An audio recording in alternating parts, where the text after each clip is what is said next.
Hi అండి. అందరికీ నమస్కారం. Welcome to my channel. ఈ వీడియోలో ఏపీ ప్రభుత్వ పెన్షనర్లందరూ తప్పక తెలుసుకోవాల్సిన అతి ముఖ్యమైన సమాచారము. దీనిని ఒక ఫైల్‌గా భద్రపరుచుకోవాలి. సో, పూర్తి వివరాలైతే వీడియోలో తెలుసుకుందాం. వీడియోని ఎక్కడ గాని స్కిప్ చేయకుండా ఎండ్ వరకు చూడండి. అప్పుడే ఇన్ఫర్మేషన్ పూర్తిగా అర్థమవుతుంది.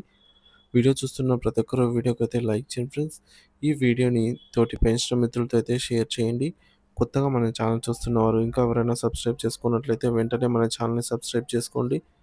దీని ద్వారా నేను చేసే ప్రతి ఒక్క వీడియో మీ వరకు రీచ్ అవుతుంది. ఇక ఆలస్యం చేయకుండా వివరాల్లోకైతే వెళ్ళిపోదాము. ఫ్రెండ్స్, ఇక విషయానికొచ్చినట్లయితే పెన్షనర్లకు సంబంధించి పీపీఓ ఐడీ మరియు సీఎఫ్ఎంఎస్ ఐడీ ఒకటేనా అనైతే అడుగుతున్నారు. సో, కొంతమంది పెన్షనర్లకు కేటాయించారు పీపీఓ ఐడీని. మరికొంతమందికి కేటాయించలేదు. ఎందువలన అని గూడా తెలుసుకుందాము.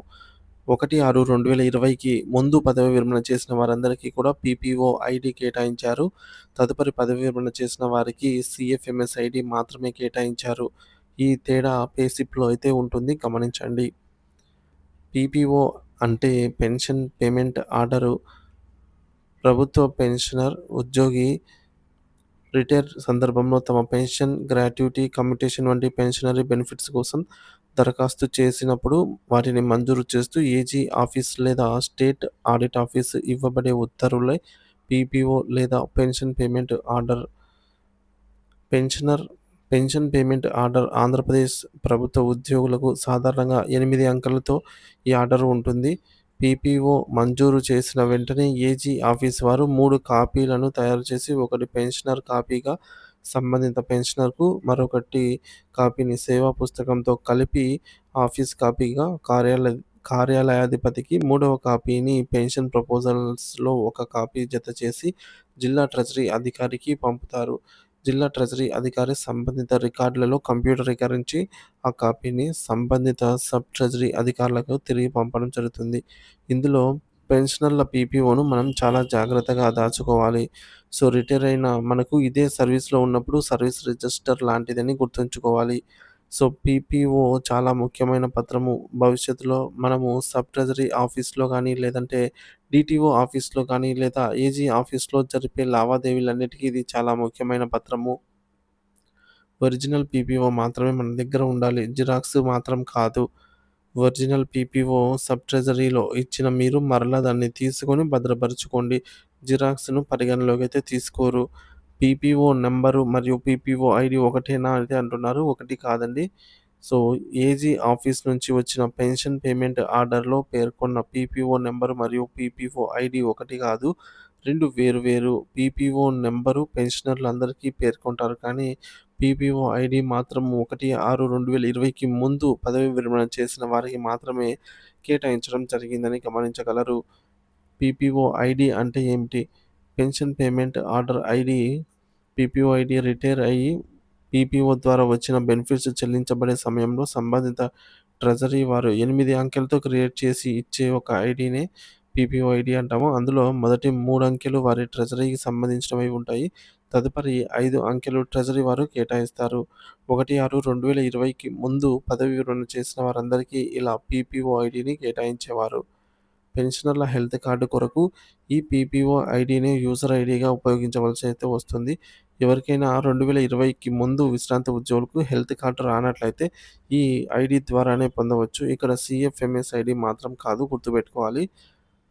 1/6/2020 తర్వాత పదవి విరమణ చేసిన వారికి ఈ పీపీఓ ఐడీ అనేది కేటాయించబడదు. వారికి సీఎఫ్ఎంఎస్ ఐడీ అన్నిటికీ ఉపయోగిస్తారనమాట. విశ్రాంత ఉద్యోగులు అందరూ కూడా వీటిపైన అవగాహన పెంచుకోవాలి. ఈ మధ్య కాలంలో పెన్షనర్ల సంఘాలు అవగాహన కల్పిస్తూ ఉన్నాయి. అయినా ముఖ్యంగా సీనియర్ పెన్షనర్లకు వీటిపైన పెద్దగా అవగాహన లేదనే చెప్పవచ్చు. సో, ఈ పత్రాన్ని ఒక ఫైల్‌లో ఉంచాలి. అవసరమైనప్పుడు ఇవ్వటానికి అనుకూలంగా అయితే ఉంటాయి. ఒకవేళ పీపీఓ ఇంత ముఖ్యమైనది కదా!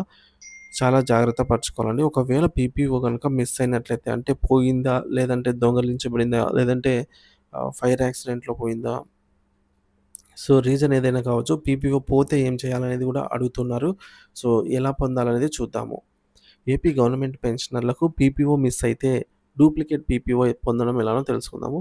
సో, మాక్సిమం మీరైతే సేవ్ చేయండి పీపీఓని. ఎందుకంటే ఇప్పుడు పీపీఓ పోయిన తర్వాత మళ్ళీ పీపీఓకి డూప్లికేట్ పీపీఓ అప్లై చేసుకోవడానికి మనకు టైం అయితే పడుతుంది. చాలా పెద్ద ప్రాసెస్ అయితే ఉంటుంది. కాబట్టి మనము ఉండంగానే పీపీఓని జాగ్రత్త పరుచుకోవాలి. ఇక మన పరిధిలో లేనప్పుడు మనమైతే ఈ విధంగా డూప్లికేట్ పొందవచ్చనమాట. పెన్షనర్‌కు చెందిన పీపీఓ కనిపించకపోతే ఇక దొరకదు అని నిర్ధారణ అయితే అటువంటి సర్వీస్ పెన్షన్ అయినా గావచ్చు, ఫ్యామిలీ పెన్షన్ అయినా గావచ్చు, వారి వారసులు డూప్లికేట్ పీపీఓ కోసం ఎవరైనా సరే వారి జిల్లా ట్రెజరీ అధికారికి పెన్షన్ పొందుతున్న సబ్ ట్రెజరీ అధికారి వారి ద్వారా ఒక దరఖాస్తు అయితే పంపాలి. సో, దీని కొరకు ముందుగా మన ఏరియా పోలీస్ స్టేషన్‌లో మన పీపీఓ మిస్ అయింది అని అది చాలా అవసరమైంది కావున ట్రేస్ చేయమని ఒక కంప్లెయింట్ ఇవ్వాలి. సో, కంప్లెయింట్‌లో పీపీఓ దొంగిలించబడిందా? లేదంటే ఎక్కడైనా పడిపోయిందా ట్రావెలింగ్ చేస్తున్నప్పుడు? లేదంటే ఫైర్ యాక్సిడెంట్‌లో కాలిపోయిందా? అనే రీజన్ అనేది మనము స్ట్రాంగ్‌గా చెప్పాలనమాట. అప్పుడు పోలీస్ వారు ప్రైమరీగా ఆ పోయిన చోట వెతకడం జరుగుతుంది. లేదంటే ఆ ఇన్సిడెంట్‌ని వారు పరిగణలోకి తీసుకొని వారైతే సెర్చ్ చేస్తారు. సో, దానిపై ఒకవేళ ఇక దొరకదు అని వారు నిర్ధారణ చేసుకున్నప్పుడు, ఇక నాన్ అవైలబిలిటీ సర్టిఫికేట్ అనేది పోలీస్ వారు ఇస్తారు. సో, పోలీస్ వారి దగ్గర నుంచి మనము నాన్ అవైలబిలిటీ సర్టిఫికేట్ తీసుకోవాలి. Pensioner payment order PPO original copy పోయినందున డూప్లికేట్ అవసరమైందని, లేదా ఫ్యామిలీ పెన్షన్ పొందుటకు ఫ్యామిలీ పెన్షనర్‌కు అవసరమైందని, సో, కారణం ఏదైనా సరే డూప్లికేట్ పీపీఓ ఎందుకు అవసరమో వివరంగా రాస్తూ, డూప్లికేట్ ఇప్పించమని ఒక తెల్ల కాగితంపై దరఖాస్తు రాసి, అందులో సర్వీస్ పెన్షనర్ యొక్క పేరు, పీపీఓ నంబరు, బ్యాంకు ఖాతా వివరాలు, అడ్రస్సు, ఆధార్ డీటెయిల్స్, చివరగా తీసుకున్న పెన్షన్ వివరాలు రాసి ఏటీఓ లేదా ఎస్టీఓ ద్వారా డీటీఓ గారికి దరఖాస్తు చేయాలి. సో, దరఖాస్తుతో పాటు పోలీస్ వారి నుంచి తీసుకున్న ఈ యొక్క నాన్ అవైలబిలిటీ సర్టిఫికేట్‌ని జత చేయాలి. అలాగే పీపీఓ జిరాక్స్ కాపీని జత చేయాలి. బ్యాంకు పాస్‌బుక్ మొదటి పేజీని కూడా ఇందులోనే జత చేసి నిర్ణీత ఫీజు రూ. 50 చలానా రూపంలో చెల్లించి, ఆ పేపర్‌ని కూడా దీంతోనే జత చేసి ఇవ్వాల్సి ఉంటుంది.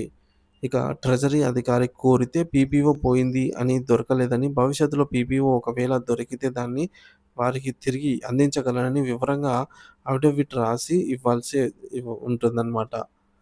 సో, సంబంధిత ఏటీఓ లేదా ఎస్టీఓ గారు దానిని పరిశీలించి, ధృవీకరించి డూప్లికేట్ పీపీఓ ఇవ్వవచ్చు అనైతే ధృవీకరిస్తూ డీటీఓ గారికి ఎండార్స్‌మెంట్ రాసి అయితే పంపుతారు డిస్ట్రిక్ట్ వారికి.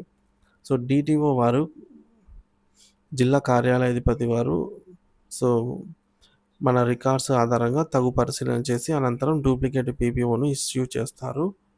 సో, చలానా హెడ్ డీటెయిల్స్ అండి. చలానా హెడ్ కోసం 0070, సబ్ మేజర్ హెడ్ కోసం 60, మైనర్ హెడ్ కోసం 800, గ్రూప్ సబ్ హెడ్ కోసం 00, sub head 81. So, details head, sub details head amount వచ్చేసి రూ. 50.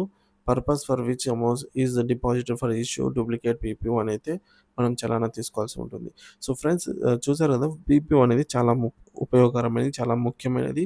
సో, సర్వీస్‌లో ఉండగా మనకు సర్వీస్ రికార్డ్ ఎంత ముఖ్యమో, రిటైర్ అయిన తర్వాత పెన్షనర్‌కు పీపీఓ పెన్షన్ పేమెంట్ ఆర్డర్ అంత ముఖ్యము. సో, దాన్ని మనం మాక్సిమం కాపాడుకోవాలి. బై మిస్టేక్ పోయిందంటే ఇదంతా ప్రాసెస్ అయితే చాలా టైం పడుతుంది ఫ్రెండ్స్. సో, అది ఉండగానే మనం జాగ్రత్త పెట్టుకోవడం మంచిది.